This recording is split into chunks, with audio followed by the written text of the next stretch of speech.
Hey y'all, I hate to get religious with you, but I just wanted to share something that happened to me whenever I was 19 years old. And you know, some people ask, well, why do you believe in God? And I'm going to tell you why. I was always a believer, but I've had a very, very rough childhood. And I had a great mother. That wasn't it. It was just hanging out with the wrong crowd and just a dark path I went down.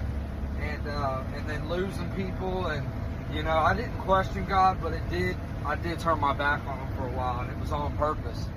And so anyways, fast forward, I'm 19 years old now, and the mother of my children, she's pregnant, and she's about to pop. And out of nowhere, I get a phone call. I'm at work, and she says, something's wrong, the baby ain't moved all day. I just know something's wrong, so we go to the hospital. Next thing you know, emergency C-section. The umbilical cord was wrapped around her neck and tied in a true knot. So she was dying. They said, look, we got to get this baby out right now, emergency C-section. So obviously I'm scared to death. I ain't never dealt with nothing like this before. And so we end up, you know, C-section happens and the baby comes out. The baby's very sick. Face is all bruised. I mean, just, we don't know what happened. We don't know if they were too rough with her or what, or if it was just, they said she was getting no oxygen to the brain. Maybe that caused a lot of bruising. So, but they told us she was very, very sick. So she had to be in the NICU for 2 months straight, every single day. I worked all day and I lived at this hospital. I go straight to the hospital every day. And, you know, I went down every avenue. I tried everything that I could try. And, I turned towards God. I'm not going to lie. I didn't know what else to do. And I'm not saying you should only turn towards Him when there's nothing else to do, but that's what I did. I got her on the prayers list and with family members in different states at different churches. I started prayers for Tinsley Page. We were doing GoFundMe, all this, man. You know, she was breathing off a ventilator, you know, in the NICU. Just sick as could be. You know, she was 4 pounds. And my other baby was 10 pounds, 2 ounces. So that's a healthy baby versus a non-healthy. And, you know, I'm just scared to death, not knowing what I was going to do. So I just break down and I just start praying. And I'm talking about like the deepest I ever prayed. You know, I was just like begging God not to do this to me. Don't take my little girl. I told him that if he, that I will never turn my back on him again. And whether he decides to let her live, that's what I want, that's great. But if he decides to go ahead and take her, no matter what, I was going to praise him. That's what I told him. And so I made this real big prayer, and the doctors are telling me, go ahead and say goodbye to her because she's just getting worse, and it looks like when you come back from work tomorrow, she's not going to make it. She won't be here, so go ahead and say goodbye to her. So I didn't say goodbye. I just told her how much I loved her and all that. And so, anyways, get off work. I go pick up my child's mother, and it's raining. It's pouring rain. And we're on the interstate headed to the hospital. And I'm praying the whole way there in my head, just praying. Scared to death, you know. And so, out of nowhere, I see this this black gentleman.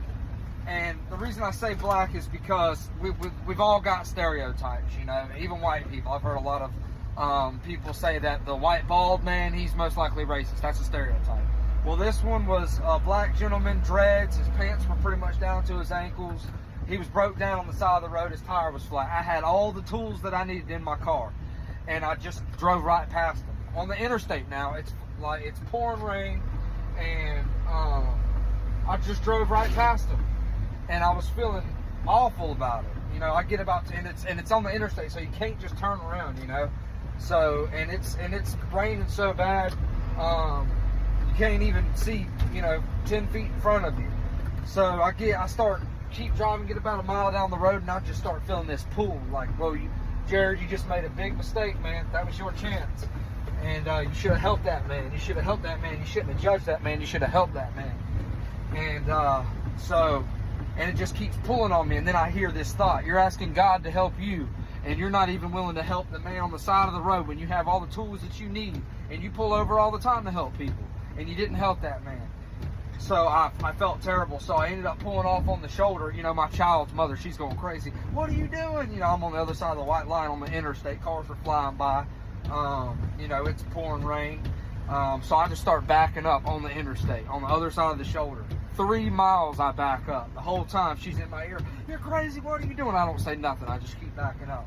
So anyways, I get up to him, and immediately the dude comes up to me and hugs me. Thanks so much. I've been praying. My phone died. I have nobody to come help me. My tire's flat. I said, you got a spare tire? He said, yes. I said, all right, I got the tools you need. I look in his back seat, and he's got a newborn and a toddler in the back seat.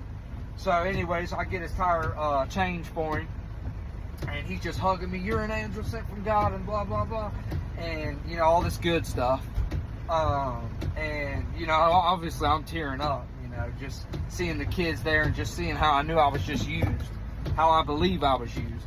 So then now I'm headed to the hospital. On the way there, my child's mother's just looking at me in a whole nother way, like with a smile on her face. She was happy that we pulled over when she seen the situation. So then I get to the hospital, and this makes me tear up a little bit just thinking about it. But the doctor said, we don't know what's going on. But she's okay. She's going to be okay. We took her off the ventilator today. We've never seen this. And mind you, she had a brain bleed that took up 1/8 of her brain. So they did a MRI or whatever it is, CAT scan, whatever it is, and they're like, it's gone. We don't know why. There's no medical explanation. We don't know why it's gone, but it is gone.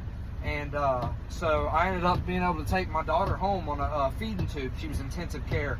I had to feed her through it and clean it. I learned to prime it and then clean it 4 times a day. But I was able to get her home. They told me she would be a vegetable. They told me she wouldn't hit her milestone. She wouldn't be able to talk or walk. She was already walking at 1 year old. She was talking at 2. Now she's 10 years old and hit every milestone and is as smart as could be. And I give it all to God. So a lot of people, you know, they don't want to believe, but I believe. And I got no choice but to believe. So that's why. That's just my little story I wanted to share with y'all. So I hope you guys enjoyed.